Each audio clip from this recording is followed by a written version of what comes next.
வணக்கம். நல்லா இருக்கீங்களா? இது பட்ஜெட் பற்றிய உங்களின் ஒருவன். பட்ஜெட்டுக்கு முன்னாடி நீங்க போட்ட ட்வீட்டே நேஷனல் நியூஸ் ஆயிடுச்சே. ஒன்றும் இல்லை, பட்ஜெட் லோகோவை வெளியிட்டு இருந்தேன். மொழிக் கொள்கையில் நம்ம எந்த அளவுக்கு உறுதியாக இருக்கோம்னு காட்ட அதில் ரூன்னு வச்சுருந்தோம், அவ்வளவுதான். ஆனால் தமிழை பிடிக்காதவங்க அதை பெரிய நியூஸ் ஆக்கிட்டாங்க. ஒன்றிய அரசுக்கிட்ட 100 நாள் வேலை திட்டத்துக்கான சம்பளத்தை தாங்க, பேரிடர் நிதி தாங்க, பள்ளி கல்வி நிதியை விடுவீங்கன்னு தமிழ்நாடு சார்பாக 100 கோரிக்கை வச்சுருப்பேன். அதுக்கெல்லாம் பதில் பேசாத ஒன்றிய நிதியமைச்சர் இதை பற்றி பேசியிருக்காங்க. அவங்களே பல பதிவுகளில் ரூனு தான் போட்டிருக்காங்க. ஆங்கிலத்துலேயும் எல்லாரும் ருப்பீஸை சிம்பிளாக ஆர்எஸ்ன்னு தான் எழுதுவாங்க. அதெல்லாம் பிரச்சனையாக தெரியாதவங்களுக்கு இதுதான் பிரச்சனையாக தெரியுது போல். மொத்தத்தில் இந்திய அளவில் நம்ம பட்ஜெட்டும் இட்டு தமிழும் இட்டு. பட்ஜெட்டுக்கான ப்ரிப்பரேஷன்லாம் எப்படி பண்ணீங்க? முதலமைச்சருக்கான பொருளாதார ஆலோசனை குழுவில் நோபல் பரிசு பெற்ற எஸ்தர் டப்லோ, அறிஞர்கள் ரகுராம் ராஜன், ஜான் தீரேஸ், அரவிந்த் சுப்பிரமணியன், நாராயணன் போன்றவங்க நிறைய ஆலோசனைகளை வழங்கினாங்க. மறுபுறம் அடித்தட்டு மக்கள்கிட்டையும் அவங்களோட தேவைகள் என்னென்னு கேட்டு தெரிஞ்சுக்கிட்டோம். அது மட்டும் இல்லை, மற்ற மாநிலங்கள்லேயும் நாடுகள்லேயும் மக்கள்கிட்ட நல்ல ரீச்சான திட்டங்கள் என்னன்னு பார்த்து அதை நம்ம மாநிலத்துக்கு ஏற்ற மாதிரி கொண்டு வரணும்னு முடிவு பண்ணோம். இதுக்காக பல நாட்கள் தலைமைச் செயலகத்தில் மாலை 6 மணியிலிருந்து இரவு 10 மணி வரை அமைச்சர்கள் அதிகாரிகள் கூட உட்கார்ந்து பேசித்தான் இந்த பட்ஜெட்டை தயாரித்தோம். பொறுத்தவரை பட்ஜெட் எப்படி வந்திருக்கு?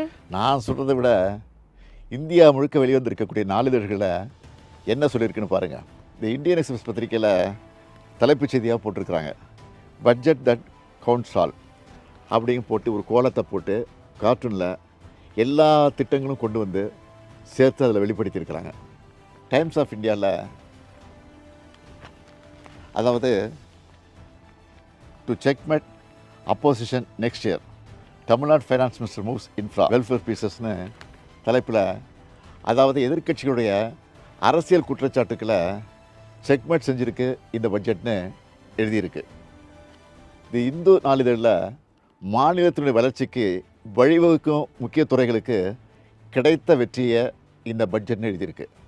கல்வி, சமூக நலத்துறை திட்டங்களுக்கு பெரும்பாலும் முக்கியத்துவம் கொடுத்துருக்குறாங்க அப்படின்னு டெக்கான் கிரானிக்கல் எழுதியிருக்கு. மக்கள் நலத்திட்டத்துக்கும் உள்கட்டமைப்பு வசதிகளை மேம்படுத்தவும் முக்கியத்துவம் கொடுத்திருப்பதா தி பிஸ்னஸ் லைன் பாராட்டியிருக்கு. பெண்கள் முன்னேற்றத்தையும் மாநிலத்தின் நலத்திட்டத்தையும் மையப்படுத்தியிருக்கிறதா தி எக்கனாமிக் டைம்ஸ் எழுதியிருக்கு. தினமணியில் நாம் வெளியிட்ட பொருளாதார ஆய்வறிக்கை பற்றி சிறப்பான தலையங்கத்தை எழுதியிருக்காங்க. இந்த பட்ஜெட்டில் என்ன இருக்குன்னு கூசாமல் கேட்குறவங்க பத்திரிக்கையாவது படிக்கணும். இந்த பட்ஜெட்டில் உங்களுக்கு நெருக்கமான அறிவிப்பு எது? எனக்கு எல்லாமே நெருக்கமானது தான். மக்களுக்கு எது பிடிச்சிருக்குன்னு தெரிஞ்சிக்க சோஷியல் மீடியாவில் அவங்க போட்ட பதிவுகளை பார்த்தேன்.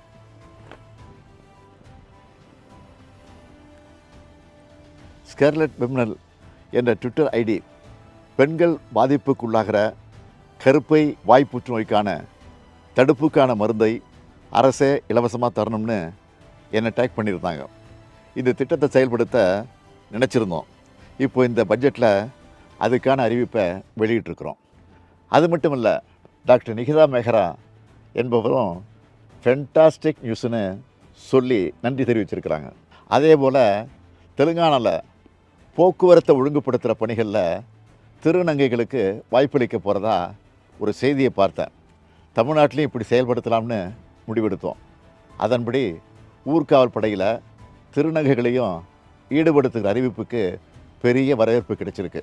இது தொடர்பாக நேஹா என்பவர் என்ன சொல்லியிருக்காங்கன்னு நீங்களே பாருங்கள்.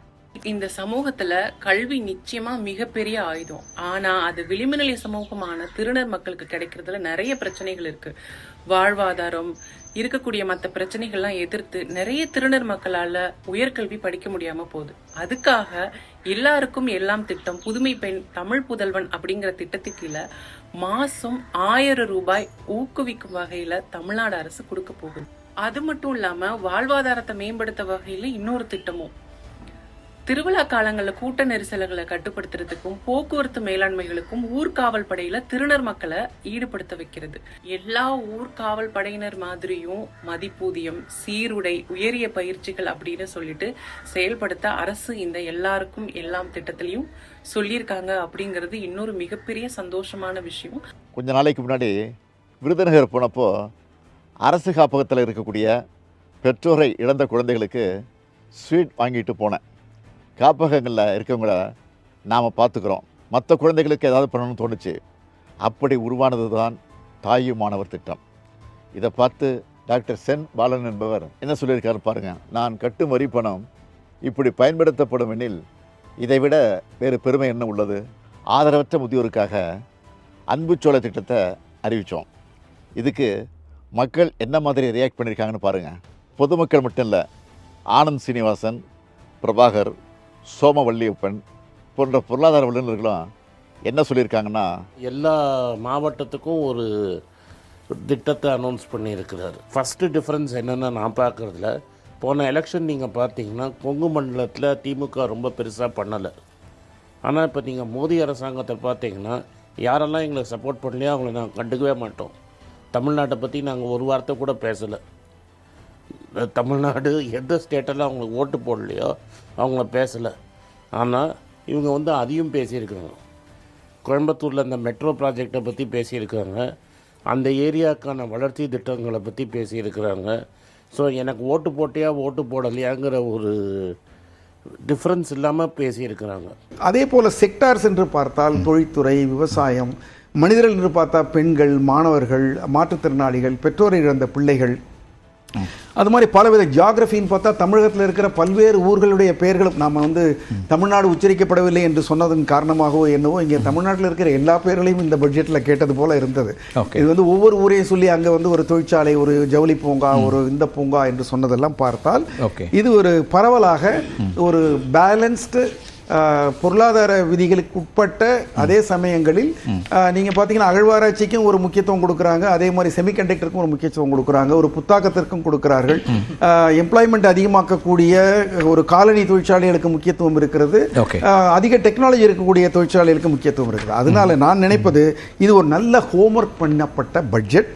Hoffman, who is a Nobel Prize winner, he has studied and found that if you invest 1% of money in the noon meal and giving them breakfast, it will give rise to approximately 14% in your GDP. It is something like a fixed deposit. You deposit, you get the money after 30 to 40, over a period of 30 to 40 years. For example, the Tamil Nadu government own resources is 74%. And only maximum 20-22% is coming from central government. So it is not literally depending on the union funds for its sustenance. It's for its social welfare schemes. Therefore, will Tamil Nadu will bankrupt me? Absolutely not possible, because you can borrow up to 28% of your budgeted amount. So far, the borrowing is only 26%. While Punjab, 47%. It is just borrowing 47%, which is far above than the 28% given by RBI. Bihar is borrowing 46%. But Tamil Nadu has not crossed that Lakshman Rekha of 28%. In fact, even with this budget, it is 26% only, and the deficit it has reduced to 41,000 crores. இப்படி இது எல்லோருக்கும் எல்லாம் budget. எதிர்க்கட்சிகளோட விமர்சனங்களை பற்றி என்ன நினைக்கிறீங்க? ஆக்கப்பூர்வமான விமர்சனங்கள் இருந்தால் அதை நம்ம பரிசீலிக்கலாம். ஏதாவது நெகட்டிவாக சொல்கிறதுக்காகவே சிலர் சொல்கிறது அரசு மேலே இருக்கக்கூடிய வன்மம் மட்டும்தான் தெரியுது, உருப்படியாக அது எதுவும் இல்லை. இருந்தாலும் நம்ம எந்த அளவுக்கு சிறப்பாக செயல்பட்டு இருக்கோம் என்பதற்கு சில எடுத்துக்காட்டுகளை ஆதாரபூர்வமாக சொல்ல விரும்புகிறேன். 2011 2016 வரைக்கும் நம்முடைய கடன் வளர்ச்சி என்பது 108 விழுக்காடு. இதுவே 2016 2021 128 விழுக்காடாக அதிகரிச்சுது. ஆனால் நம்ம திராவிட மாடல் அரசு பொறுப்பேற்றதிலிருந்து இப்போ வர 93 விழுக்காடுன்னு இதை குறைச்சிருக்கிறோம். கடன் எல்லாமே கட்டுக்குள்ள இருக்கா? எந்த வகையில மற்ற மாநிலங்களை விட தமிழ்நாடு தனித்துவமா இருக்கு? தமிழ்நாட்டுடைய கடன் கட்டுக்குள்ளே இருக்குன்னு அண்மையில் வெளியான பொருளாதார ஆய்வறிக்கையும் தெளிவுபடுத்தியிருக்கு. கடன் வாங்காத அரசுன்னு எதுவும் இல்லை. அப்படி வாங்குகிற கடனை முறையாக செலவு பண்ணுறோமா என்பது தான் முக்கியம். அந்த வகையில் எதிர்கால தலைமுறைக்கான முதலீடாக தான் திராவிட மாடல் அரசு கடன் தொகையை செலவு பண்ணியிருக்கு.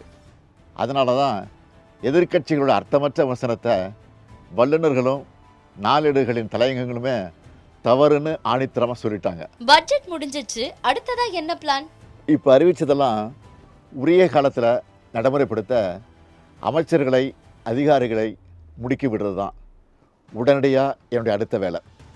அது மட்டும் இல்லை, ஒன்றிய அரசோட நிதி ஒதுக்கீடுல ஓர வஞ்சனை, அதை பற்றி நாம் குரல் எழுப்புறதா நாடாளுமன்ற தொகுதி குறைப்பு என்ற ஆபத்து. இப்படி நம்ம மாநிலத்துக்கான நிதிக்கும் நீதிக்கும் போராட வேண்டியிருக்கு. அதையும் பார்க்கணும். 2030ஆம் ஆண்டுக்குள்ளே தமிழ்நாட்டை $1 ட்ரில்லியன் பொருளாதாரமாக உயர்த்தணும். தமிழ்நாடு எல்லாத்துலேயும் நம்பர் 1 இருக்கணும் என்கிற இலக்கை அடையணும். இப்படி நிறைய பணிகள் இருக்குது. அதனால் ஓய்வே கிடையாது. நன்றி, வணக்கம்.